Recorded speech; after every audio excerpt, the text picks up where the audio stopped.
TPCSI fans, you want to revolutionize your sports investing habits? Allow me to tell you about WagerWire. WagerWire is an app that helps you become a superior bettor by allowing you to sync all your sports books and track all your bets in one place. See your current action, your betting history, and stats. You could also sign up for sports books and collect bonus offers. Follow them at WagerWire on X, as it's the best account on the platform. Head to App Store or Play Store now and search WagerWire and download the app. Excuse me, Mr. DJ. Hey, check this out. We got a great show coming your way.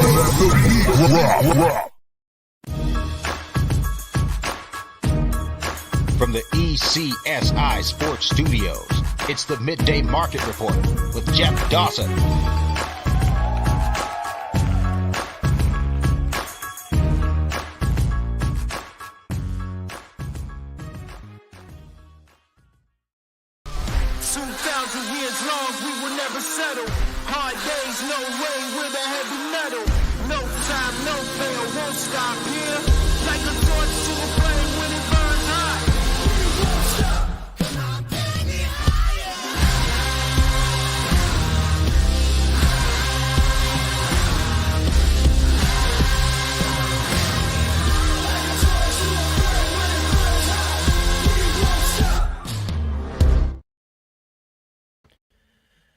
Good afternoon, sports fans from all around the globe. I am the co-host, Jeff Dawson, East Coast Sports Investors, and it's that time of the week for a little hashtag Giddy Up with Mr. Smooth himself, Mr. Sean Alvarez, at Smooth Turn 2 at WagerTalk, as we talk Delmar this weekend and, of course, highlight the Pacific Classic. But first and foremost, a shout out to our proud sponsors and partnerships, WagerWire. If you haven't downloaded the app, head on over to Google Play, download it, it's free. Viva Tequila Seltzer, shout out to CT Betts, his brother, and the rest of that team. We are cuckoo for coconut back here, back east in Cape Cod. And our new proud sponsor and partnership, of course, Atlanta Steak and Seafood, Terry Smith in the house, as we got some fresh New York strip, some great lamb chops, and some seafood, and plenty more on that menu. So without further ado, the real star of this show, Mr. Sean Alvarez. What's up, Sean? Oh, not a lot. Just, still recovering from 2 straight weekends of great friends and great people in Vegas. So, I definitely am a little spoiled where it's only, a 15-minute Uber ride back home as opposed to the flights that they had to take home. So I got one step up on them, but 2 weekends back to back. I'm still a little tired, but we're getting there. Excited for the Pacific Classic tomorrow. Well, I'm going to go back to Saturday, and I think you're going to call me crazy here at the Traverse. If I said to you, I was more impressed with the closing stretch of Torpedo Anna than actually Fierceness winning the race, you would say what? You're 100% spot on. I sent numerous text messages out after that race, just kind of, not trying to stir the pot or, post anything on social media where, people are going to argue and say I'm wrong. Because maybe I am, but just my opinion, I thought she was easily the best horse in the race. She ran the best race of any of those horses. But, same thing goes to Fierceness, got to tip your hat and, take your hat off to, the way that he ran that race, because, whether it was you and me talking in the Kentucky Derby, you and me talking in the Belmont, I know I mentioned it last week talking in the Travers. He's never sat off and rated off the speed, off at least a good speed with good closers behind him. And he did just that. And he ran on with it. Brian Hernandez and Torpedo Anna just needed him to back up just a little bit. And instead of doing what kind of he's been doing, he dug in and went on with it. Definitely, I'd say, either a tear to my eye or, just love the horseman that Brian Hernandez, the jockey on Torpedo Anna is. Acacia Courtney is her maiden name. Acacia Clement is now married. She was on horseback and one of those that, goes up to the jockeys and interviews them on their way back. And the first thing Brian said was, "Did I get up in time?" And she had to, sadly, tell him the news that no, unfortunately, he didn't. And instead of griping on that, he just reached down and gave Torpedo Anna a hug, because those are the real stars of the race, of our niche and our sport. So I love that, in the moments of defeat, Brian's first thought was, to give congratulations and a thankfulness to the way that Torpedo Anna ran that race. And like I said, based on your question, I think you're spot on. I think she was the best horse in the race. And I love what the trainers and owners did going up against, tougher males than what she's faced. She's kind of had that run with females and older females that, she's just better. She's, as not Alan Jerkins. I can't think of the announcer, but when he was talking about, God, am I not going to remember her name either? But he always mentions she has nothing to prove against members of her own sex and generation. She's already beaten other fillies. She's beaten older males. So I love the fact that they ran up against our older females. I love the fact that she ran up against the older males, and hats off to her in the way that she ran. I think nobody is disappointed with how she ran her race on Saturday. Well, let's take it a step further. We will be having you on for the before the Breeders' Cup, obviously, the first Friday and Saturday, of course, in November. I always like to pick your brain. I don't know, and I assume it's way, way too early for you to know at this point. But just watching the showing, got to run her back in the Classic here. But as an owner, as someone, do you take the let's say the and I'm being sarcastic here, the free money, and just go out and race the fillies and go off at 1-9 and call it a day? Yeah, I mean, that's definitely a possibility. From what I understand, and I may get the name of the race wrong, but I believe that they're pointing at the cotillion at Parks. I know it's at Parks. I may have the state's name wrong, but they've already kind of mentioned that they're pointing towards the distaff and not the Classic.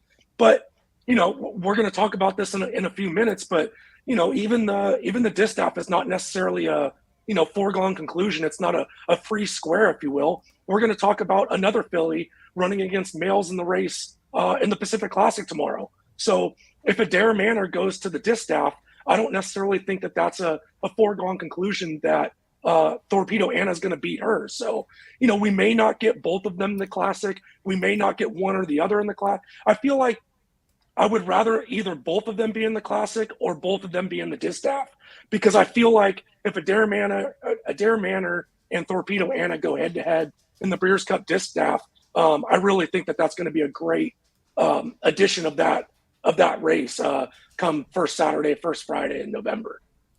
All right, before we bring you on to Delmar for 2 races, including, of course, the Classic, can you give me an update on my man crush on Forever Young?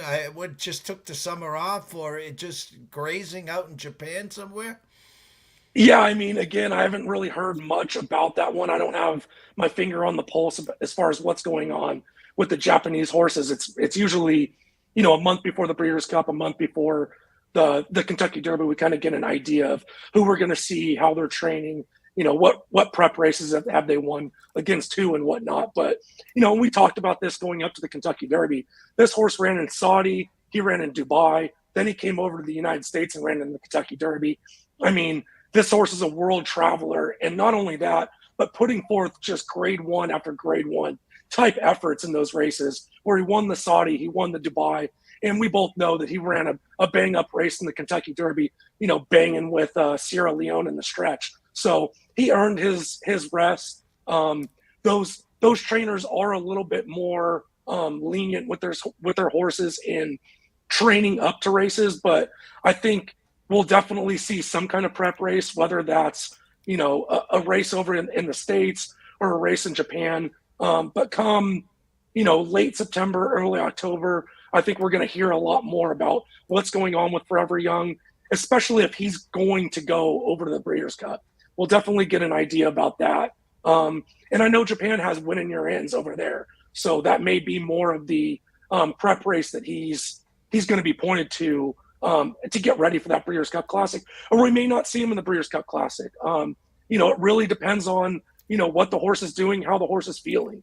Those trainers and owners really lean on their horses and let them tell them when they want to run and how they're doing. So it's definitely not, not only do we love and care for these animals, but they're also, $1 million animals that not only do owners pay millions of dollars for these animals, but, a lot of the money's in breeding. So, you don't want to upset these horses or, push them too hard to where it might injure them, because that's obviously the number one thing that we're looking at. We're not looking at making money off these horses. Number one, the number one thing is that we love horse racing. We love that they run, and we got to take the best type of, best care for them as we possibly can. Well, we're going to break down, or you are going to break down 2 races today at Delmar, race 10, grade 1 Pacific Classic, and grade 11, grade 2 Delmar Mile. As what we do here is we're going to move you front and center. I'll play producer here, and let's hope I don't butcher it, all right? Sounds good. So my top pick in the grade 1 Pacific Classic, we're going that classic distance of 1.25 miles on the dirt track at Delmar. My top pick, I talked about it earlier. I think Adair Manor is, not only is she obviously going to have to go up against the boys here, but I do think that she's the class of the field. She has one of the top buyers in the field as well. And now that she's running against the boys, those buyer speed figures are definitely going to bump up a little bit. But if you look back at what she did, let's go back to last year in the grade 1 Breeders' Cup Distaff, going 1 mile and an eighth. She was just in tight, really uncomfortable, kind of in that backside. She did weaken, but she was going up against, a top mare in Idiomatic as well, who not only won that Breeders' Cup Distaff race, but went on to win, rattle off a few wins after that. So you can't really falter for that. She ran a bang-up race in the grade 1 Beholder Mile at Santa Anita, coming back in March of this year. She didn't quite win that race going up against Sweet Azteca. But what did Sweet Azteca do but rattle off a win going up against that? So when you start seeing those italicized horses in the racing form, in those, first, second, and third running lines, when they're italicized, that means the next race that they ran, they won. So it kind of validates losing to those type of horses, because they've gone on and validated that type of effort in their next race. So that's what she did in those 2 races. And then she rattled off, speaking of Adair Manor, she rattled off 3 wins in 2 grade 1s in a grade 2 race. And in those races, she won by 5 and a half length, 4 1/4, 2 3/4. So she's doing what she's been asked to do. And really, there's not a lot of world beaters in the West Coast older male contingency. Nothing like we saw with Dornick, Sierra Leone, Fierceness, the type of horses that are really pointed to the not seeing that. So she can set the pace. She can sit off the pace. She's got a really high cruising speed. That is going to be my top pick, the number 7, Adair Manor at 9-5. My third pick, I don't mean to eat chalk, is really, I really like what Dr. Venkman, the 3 at 5-2, has been doing, really more at that 7 furlong distance. I've talked about it earlier. That really is a middle ground between sprint racing and route racing. Not a lot of horses can do it and do it well, where what this horse has done is rattle off, 1 win at 7 furlongs, 2 second place, really gutty efforts at those 7 furlong distance. And then he stretched out in the grade 2 San Diego handicap last race, going 1 mile and a 16th, winning geared down by a length. Could have won by a lot further than a length if Antonio Fresu asked. So I really like what this horse is doing. He's bred to go a little bit deeper by Ghost Sapper. I do like what this horse is doing. He's 3 for 3 on the Delmar track. This is a horse that could upset the likes of Adair Manor. So that's my second choice. The number 3, Dr. Venkman at 5-2. The number 5 is my third choice, Katana at 8-1. Doug O'Neill has been very vocal about how this horse is training. He is going to step up a little bit. His first graded stakes effort was last time out in that San Diego grade 2 handicap. What I like about this horse is he can be further back. He could be closer up. He doesn't need a lot of speed to run into, but he should be around come the wire. Come, when everybody else is finishing the race, this horse should be around second, third. Maybe he's able to get up and beat these two kind of better horses in Dr. Venkman and Adair Manor, but he doesn't need speed to run into. So I do like the number 5 at 8-1, Katona. And then I'm going to round it out with the number 1, Il Miracolo at 5-1. I don't really like this horse's odds as far as winning goes. He does need things his own way up front. Probably needs a little bit more pace to run into.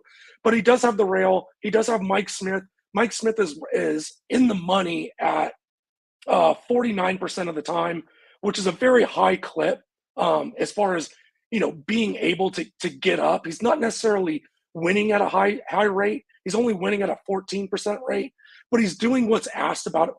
He's doing what is asked about him. As far as at least collecting those paychecks. I don't love the 5-1 as far as keying somebody underneath, but that would be my fourth choice. Il Miracolo at 5-1. So my top choices are the 7 Adair Manor, the number 3 Dr. Venkman, the number 5 Katona, and the number 1 Il Miracolo. It's a tongue twister. I can't get that word out no matter how much I stare at it. And then I really do like the 2 chalks up front, so I'm not going to get too weird as far as an exacta go. I'm just going to go 3-7 up top over 1, 3, 5, and 7. It only costs $6 to punch. So I don't really think that there's going to be, a matter of if we hit this ticket, are we going to lose money? We're just really trying to get at least one of those top choices to not come in second. We need one of them to win. And then I would love the Katona, or I think Il Miracolo could float up from that 5-1. So at least it could juice up a little bit, but this is definitely not a race where, we're going to get, we're going to go to the IRS window after betting an exacta or trifecta. So we were expecting fireworks on Saturday. Big names. We all knew them, obviously, from the Derby, the Preakness, the Belmont, and not just a back east bias, but those are the horses that were thrown on to us throughout the summer. Now we got to, we're going to Delmar. We're going out west, your neck of the woods here. My question is, are these horses the same with that kind of, I'm not going to use the word mystique here, but expect the same kind of fireworks in this race? Not really, because, like I said, Dr. Venkman and Adair Manor are clearly the class of this field. I mean, for instance, we've got the 6 Full Serrano. His last race out was an optional claimer, $40,000 race. Now he's going to the Grade 1 Pacific Classic with a $1 million purse. So that's a giant step up. Even the 1 Il Miracolo is coming out of a Grade 3 at Monmouth. So it's definitely not the class of, the horses that we saw over at the Travers, but, a lot of horses like this, especially when they're jumped up into graded stakes company, horses are pack animals. So, we make the joke in football or in baseball, you play up or you play down to competition, you got someone, I'm just going to throw out the 49ers. I'm not saying that, I don't need 49er fans jumping down my throat saying I'm talking bad about their team. I'm just throwing their name out there. But, if they're losing to, or if they're, they're beating a Detroit Lions team that, back in the day didn't win a game that season, if they're beating them by 3, but then they're beating the Ravens who, are in the championship game coming in the season, they're beating them by 3 as well or whatnot. It's just, actually, if you want to come up with a good historical team, it's the Chargers. It's the team I've been rooting for my entire life. When they're good, they beat good teams and then they lose to bad teams. It's just the story of the Chargers, basically for my entire life that I've been watching them. So, same thing with horses. It's not all of them, but they are a pack animal by nature. So, sometimes we get horses that, maybe the 6 that, was in that optional claim or 40K last time out. Maybe he jumps up and maybe, the trainer sees something and starts him in stakes races. And, this, turns into be more of that West Coast graded stakes type horse. We don't know that.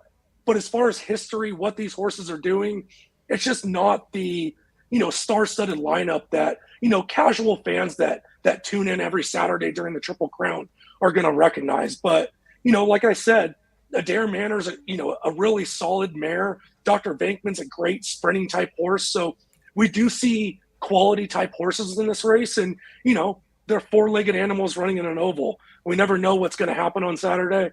If we knew what would happen, I wouldn't even be talking to you. I'd just be counting my money, sitting up, in the hills of Vegas. I wouldn't be working at all. I'd just, I'd be counting how much money I'm going to be making tomorrow. So, not quite the star-studded lineup, but, it's still $1 million purse. There are some good horses, and maybe we see someone step up. Maybe we see a Rich Strike, Well, I can't wait. I'm going to move you front and center for the Delmar Race 11, Grade 2 Delmar Mile. Yeah, so now we're going a mile. Oh, of course, my past performance has just crashed on me. Okay, we're good. Grade 2 Delmar Mile Stakes. We're going a mile on the turf this time. We've got pretty much a full field of 10 horses. I am going to lean a little bit more on a chalky type horse. The number 9 First Piece at 3-1. Now we're getting that jockey that I was referring to, Mike Smith, that does, it basically gets what's asked about from his horse. And we are going to take a little bit of a step up in class. This horse is coming from an ungraded Wicker Stakes last time out, but ran well, was up close to those pace setters, not necessarily in touch with them, but, didn't necessarily need a quick pace to run into, and came back with a buyer speed figure of 100. Mike Smith was actually rode this horse his entire career. So he's ridden this horse from his maiden races all the way up into that great ungraded Wicker Stakes last time out. And I like what this horse needs. He doesn't need quick pace up front. He has closed into slower fractions before. So I do like what this horse can do. He is 3-1, so we are swallowing a little bit of a shorter price. But my second choice is the number 4, Almendaris at 10-1, ridden by Antonio Fresu. Antonio Fresu is the leading jockey at Delmar. He did run in that Wicker Stakes last time out. Didn't necessarily like what was going on in that race. He was tight with horses on his inside, horses on his outside. Fresu was doing what he thought he could do to get him out of there, but the horse wanted nothing of it, was throwing his head on the backside. For me, you can kind of cross that race out. He ran a great race in the Grade 3 Daytona, but that was going down the hill at Santa Anita, going only 6.5 furlongs. And if you look at what he did in that race before that, it was the Mathers Mile in the Grade 2 at Santa Anita, ridden by Flavian Pratt. Really was a tough beat to lose to Watsonville by a nose. But I like what that horse did. He closed into soft fractions. You're getting 10-1. You're getting a top rider, Antonio Fresu. You're getting a top trainer in Philip Diamato. So at 10-1, I really like those odds and the human connections of what you're getting out of that horse. So I like the number 4 at my second choice, Almendaris at 10-1. My third choice is kind of more of a defensive play. It's the number 3, De Jour at 8-5. This is the morning line favorite. But what I don't like about this horse is he tends to hang.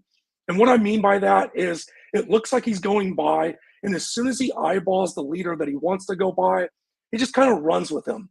Like I said, horses are pack animals. They tend to run in packs. So some horses just don't want to go by. And that's what I've seen in the number 3, De Jour, in his previous efforts. Now, again, you're getting the actual leading jockey in Juan Hernandez. But again, I've said it before with, a previous jockey named Martin Garcia, who was the barn rider for Bob Baffert. Juan Hernandez is now the Bob Baffert barn rider. So basically he's getting on every top maiden horse out of the Bob Baffert barn. So I haven't done the math. I'm guessing half of Juan Hernandez's wins have come from Baffert horses that are probably 3 to 5, 4 to 5, or even money. So take that for what it's worth. He's not a bad jockey. He's still a really good jockey. He deserves to be up there. But the reason he's in first place is he is the Bob Baffert barn rider. So again, take that for what it's worth. Again, I'm gonna play this horse more on the defensive side. I don't like the pace scenario of what this horse needs. He should be really far back early. I don't think they're gonna go fast enough early to play into his hand. And again, if he hangs even a little bit, I do like other horses to, turn the tables on the 8 to 5 morning line favorite. And I'll round it out with another big price. It's the number 5 Lammis at 12 to 1. This is a horse shipping from up north. Now, we don't have those up north races anymore. Golden Gate has closed down. So the trainer and the owners kind of have to understand where they're going to ship this horse, where, this horse is going to basically live, within certain meets, whether it's, Southern California and Santa Anita, can ship to Arizona and Turf Paradise. Sorry, man. My mind is going. That's what happens at our old age, Jeff. But I really like what this horse is doing, even to get the buyer speed figures at places like Golden Gate and Pleasanton.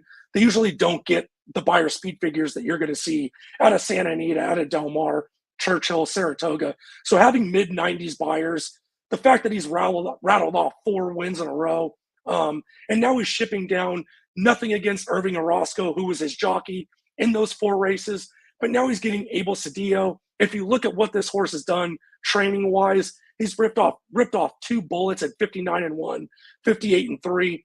He looks like he's kicking the bar door down and telling the trainer that he really wants to run. You're getting a great jockey that has a good internal clock. Again, doesn't need a whole lot of pace to run into. He can be up and near the lead and even in touch with it, or he could sit mid-pack. And so, again, you're getting a horse that is training really well leading up to this race, gets a top-notch jockey, and then you're giving me 12 to 1, just giving me reasons to like a really big price. So those are my choices. I'm going to go the 9 First Piece on top, followed by the number 4 Almendaris, the number 3 Du Jour, and the number 5 Lammis. And to get a little weird, maybe you want to box these if you like the number 5 Lammis as far as a idea to as far as a win bet. But I'm going to sit on the 3, 4, and 9. So I'm going to play the 3, 4, and 9 on top, followed by the 3, 4, 5, and 9. That only costs you $9. And again, I just gave you points on why I like a 10 to 1 and a 12 to 1. If we can beat the chalk at 3 to 1 up top, or maybe we get that 4 Almendaris at 10 to 1. There are prices that we like. I'm hoping Du Jour finishes off the board, but it is a defensive play to keep them up there. So again, it's 3, 4, 9 up top. Underneath, it's 3, 4, 5, 9 for $1. It only costs you $9 to punch.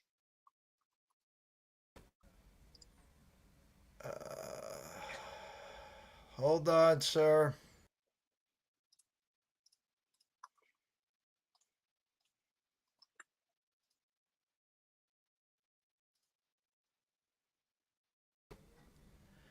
Oh, I'm having technical difficulties. Hang on, Sean.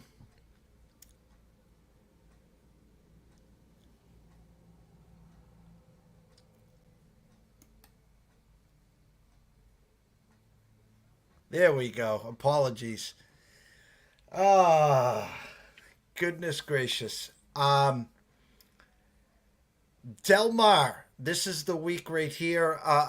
Their big week. Last week, Saratoga's obviously big week.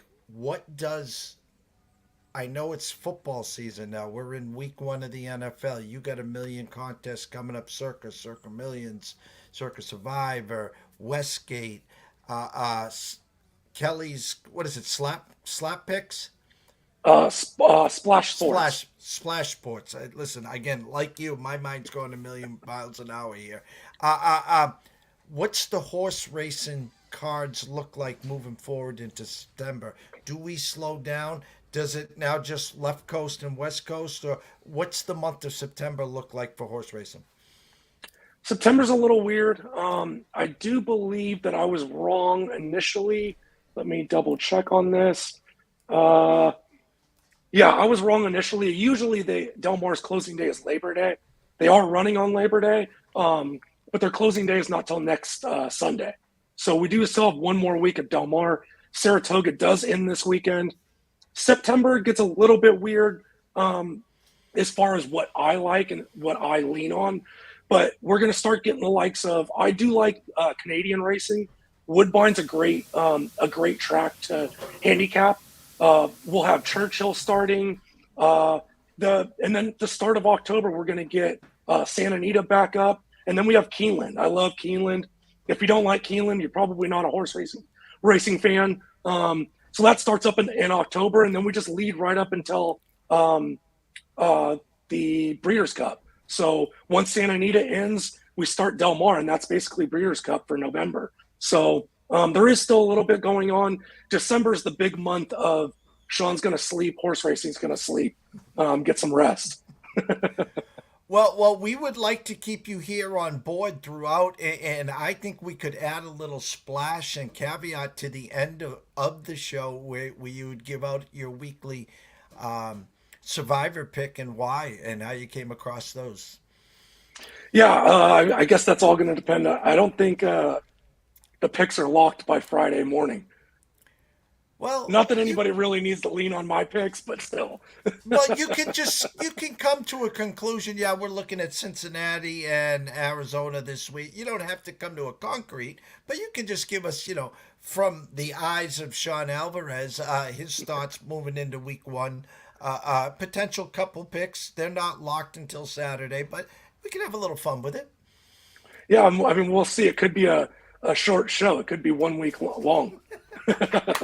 Well, we still got horse racing if you want to go with the horse racing. No, I'm just saying. I mean, I think you remember. I think it was like 50% of the survivor pool was gone after week one last year. So, well, if the Patriots shock the world, there's going to be at least 40% gone in week one. I agree, and it's also the same thing as like, do you want to be on the same boat as half the contest? I haven't quite. I mean, we got a long ways to go. We got a week to figure it out, so we'll see. I mean, I haven't even signed up yet. So if Benson, if you're watching this, yes, I am going to sign up. I feel like he would quote tweet this with, he's not even signed up yet. Well, we can't wait. Big weekend in Delmar. Again, I want to thank everyone watching. We've had a great crowd here. Go follow Sean, obviously, at Smooth Turn 2. But as we always close out here, Mr. Alvarez, tell them what you got at WagerTalk. Yeah, so my quick link to my page is wt.buzz/SA. Currently, I have Delmar's card up for today. It is a 3 p.m. Pacific first post time, so there's plenty of time to get in there. It will be updated. If there's scratches, fingers crossed there's not, because I do like a lot of horses there. And I'll have my cards up for all weekend. Again, I've talked about it before. I'll only have a card up if I like the card. If I think it's going to get rained out or I don't like anything about it, I'm not going to waste your money if I'm not betting it. So if I'm betting it, I'll have a card up. If the card's not up, just know that I probably don't like it, or I don't think there's a whole lot of money to be made. And then you can also get my 30-day package. It does save you a ton of money. And just like Jeff and I talked about, we will have a lot of great racing in October, and I'll be there in September as well. So whether that be stakes racing at Churchill, whether that be Monmouth, Woodbine, or when Santa Anita starts, whatever I like later in the weekends, I'll definitely have cards up, because let's be real, if you know me, you know I like horse racing, and it's not a job for me, it's a hobby. So I love doing it. I love the puzzle, and one of my favorite things to do is to go back to the window and cash the tickets. Well, we can't be more happy and proud to have you alongside us throughout that journey, taking us through September, October, right into the Breeders' Cup. 2 days of must-watch TV, and for a lot of the general public, again, that bet the Derby, that bet the Preakness, that bet the Belmont, they come back in. Obviously, I'm gonna Oh, excuse me. Thank you for that weekend. So we're super, super stoked. Go on over, follow Mr. Smooth Turn 2. Go over to Wager Talk. Be smart, guys. Listen, if you're a horse fan and you're going to be playing, don't get the day-to-day, weekend-to-weekend. Jump on in for 30 days. I promise you it'll be the best investment you had. Back at 3 o'clock Eastern, the return of Matt Grissom and hopefully Quentin Mills, the NCAA Insiders, talking week 1 college football. And at 4:30, myself and Riley Magnuson back for the closing bell. For myself, Jeff Dawson at EC Sports Investor 1, the only, Mr. Sean Alvarez at Smooth Turn 2. We wish everyone a blessed day. Thank you so much for joining us. Have fun at Delmar this weekend, and we will see you soon.